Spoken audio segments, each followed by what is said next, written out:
Hi friends, ఈరోజు నేను చేయబోయేది తాలింపు గోంగూర. దానికి కావాల్సిన పదార్థాలు: గోంగూర, ఇది 3-4 టైమ్స్ వాష్ చేసి ఆరబెట్టుకోండి, అస్సలు తడి ఉండకూడదండి. అండ్ తాలింపు గింజలు, ఇది మీరు నా లాస్ట్ వీడియోలో చూస్తే తెలుస్తుంది ఎలా కలుపుకోవాలని.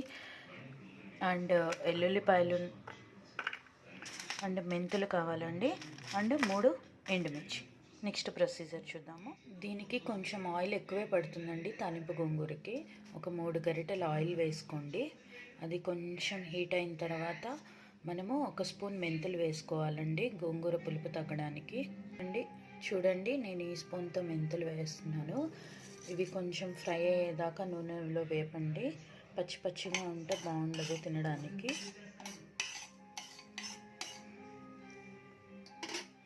చూడండి ఫ్రెండ్స్, మెంతులు కలర్ మారాయి. ఇప్పుడు మనము తాలింపు గింజలు వేసుకుందాం.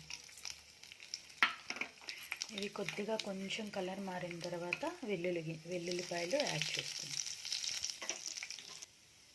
దీనికి కొంచెం నూనె, తాలింపు గింజలు ఎక్కువే పడతాయి ఫ్రెండ్స్. అండ్ మీరు అంతా కూడా లో ఫ్లేమ్లో ఆర్ మీడియం ఫ్లేమ్లో అడ్జస్ట్ చేసుకుంటూ చేయాలి, లేదంటే తాలింపు గింజలు మాడిపోతాయి.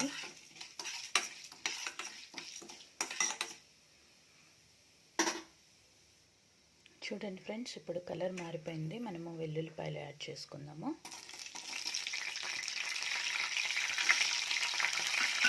అండ్ ఎండుమిర్చి,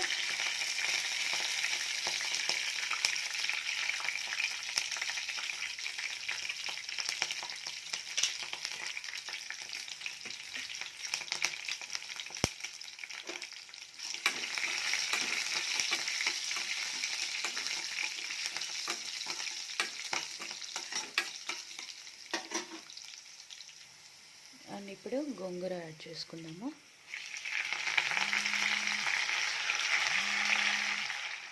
గోంగూర వేసిన తర్వాత ఒక 5 మినిట్స్ ఇలా వదిలేయండి. వేడికి మగ్గుతుంది. మీకు ఇంకా త్వరగా మగ్గాలి అనుకుంటే కనుక కొంచెం సాల్ట్ యాడ్ చేసేసి ఇప్పుడు మూత పెట్టేయండి.